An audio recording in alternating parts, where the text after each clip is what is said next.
What's up, DC Nation? I know this video is a little bit late. I've been meaning to record this video a couple of days earlier, but this video is going to be what the Redskins have done the first 4 games of the season and what my expectations are for them the remainder of the last 12 games of the season.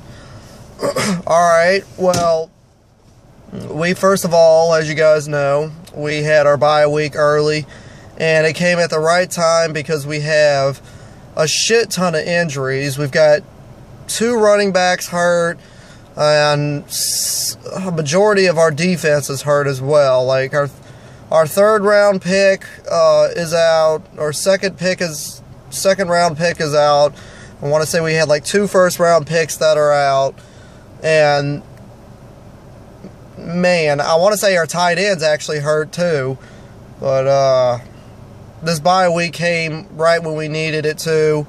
And to be honest with you guys, I kind of was mad that we had an early bye week, because every time I think of an early bye week, I think I have a bad memory of 2013 when we had our bye week, the 5th game of the season, and we started off the season 0-3 before we won our first game, and we lost our last 8 games and finished out the year 3-13. But that was 4 years ago, and you know, this is not that Redskins team nowhere, because we only started off the season 0-1 before we won our first game. But this bye week came right at the right time when we needed it to. If anything, we probably needed it a little bit earlier. I don't know why we're having all these injuries, you know, this early in the season. And the more injuries we have, the harder it's going to be for us to have a dominant season. But hopefully, like I said, guys, our players are resting up, and we'll have, you know, hopefully a majority of our team back. But anyway, so now I'm going to go ahead and talk about the results of the first 4 games.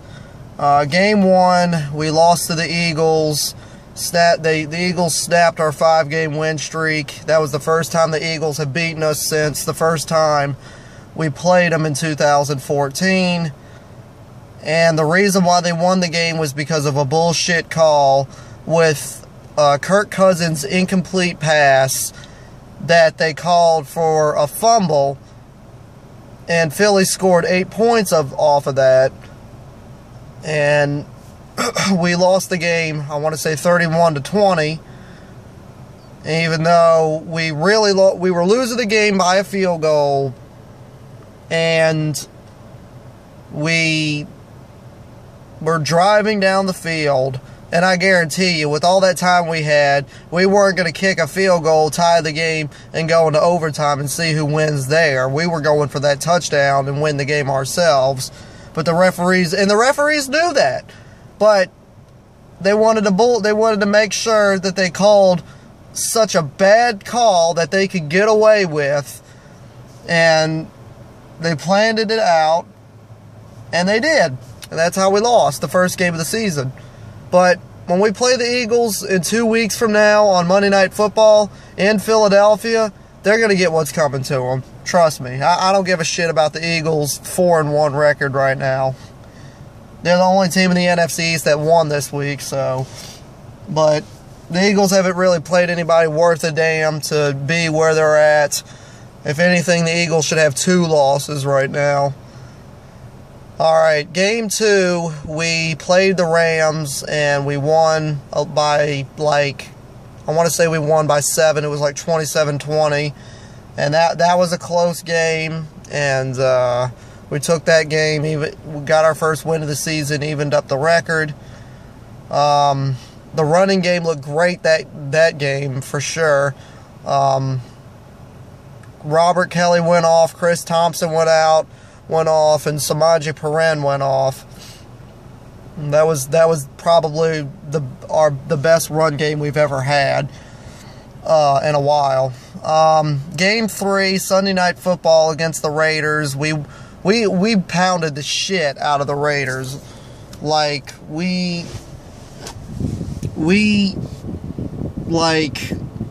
we were dominant. Everybody played great that game. And despite Robert Kelly being hurt, everybody still played good.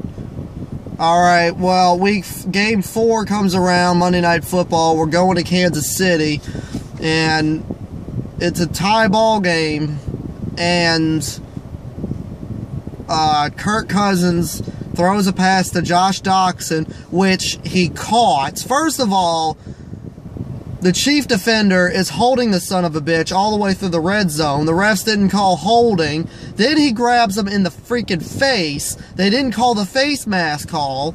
And then Doxson still catches the ball, and you can tell his knee and his elbow were both down before the ball came out. And the referees made 3 bullshit calls in that one play. And the Redskins had to kick a field goal, and they kicked the game-tying field goal when it should have been touchdown, and we take a 24-20 lead.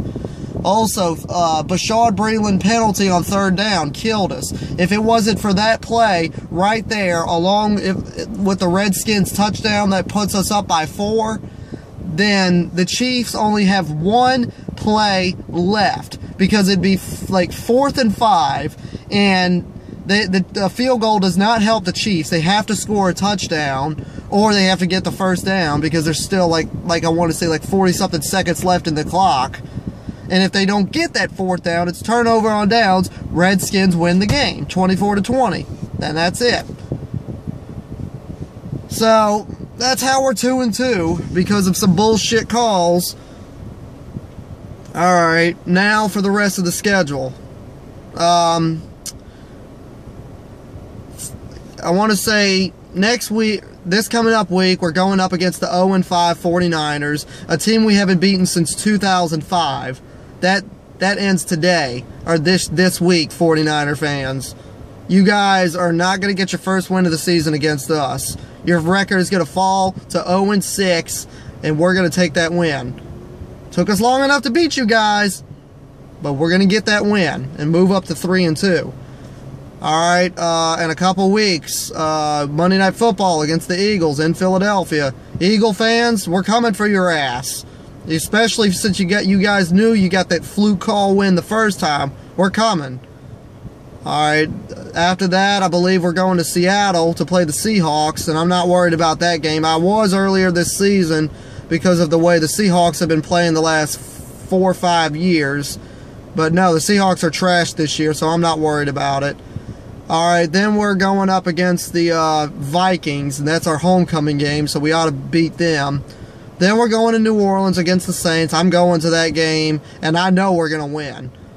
You know, I've already got a bunch of my coworkers telling me the Saints are going to beat the Redskins' ass because the Saints' 2-2 record looks better than the Redskins' 2-2 record, even though the Saint fans can't admit that they started off the season 0-2 before they won their first game. Now they're 2-2, and the Saints may go on a miniature run. They could go. They could probably win another game or 2 before that win streak gets snapped. But by the time it comes to us, they know who's going to win that game, and that's us.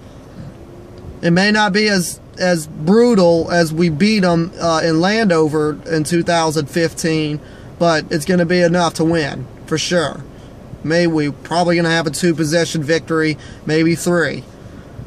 Alright, after that game, I believe, is Thanksgiving against the Giants. And normally we got some bad history with the Giants, especially when it comes to Thursday Night Football, no matter if the game's being played in Landover or East Rutherford. But this time it's different because we're going to be coming out the gates swinging because of what they did to us the last game of the season. You know we're coming out swinging. So Giant fans, that wasn't, you know, smart of y'all to do that last year. Not to mention the Giants are 0-5, so they're another football team that's 0-5 that we ought to beat on Thanksgiving. Then we got the Cowboys again, I want to say, on Thursday Night Football. That's going to depend on if we make mistakes or not. I want to say after that we play the Cardinals at home. We couldn't win in the desert in Arizona or in Glendale, but this time it's in Landover, and I believe we're going to win this time. So we should beat the Cardinals, one of our old rivals. After that, we go, I believe the Broncos come to our house, and the Broncos are doing pretty good, but they're not good enough to beat us. You know, 2013 was a whole different story, plus the game was being in Denver, plus the Broncos had Peyton Manning. Trevor Seaman is nothing like Peyton Manning. The Broncos defense is not what it used to be, plus the Broncos are coming to Landover. We're not going to Denver, so... And then we play the Chargers in San Diego. Yes, San Diego, not Los Angeles. The Chargers won't be in Los Angeles for another 2 years, even though they're called Los Angeles. So we'll beat them. The only reason why the Chargers won this week is because they went up against the Giants. Somebody had to win that game, and the Chargers won it. So, and last but not least, we go to East Rutherford, I want to say, to play the Giants. And by that point, like I said, I'm predicting the Redskins to have 11 to 13 wins. So we'll see what happens there. But yeah, I say we'll probably go between 11 and 5, 12 and 4, 13 and 3, hell, maybe even 14 and 2. Alright guys, well that's going to wrap it up. It's my predictions. I expect us to come out the gate swinging. And I will catch you guys in just a few days. I'm hoping I don't have to be back up here tomorrow making a crow video for the Cubs, because they're 1 win away from the NLCS. And then I got a Week 5 hype video coming up for you guys as well. So stick tuned for that, DC Nation.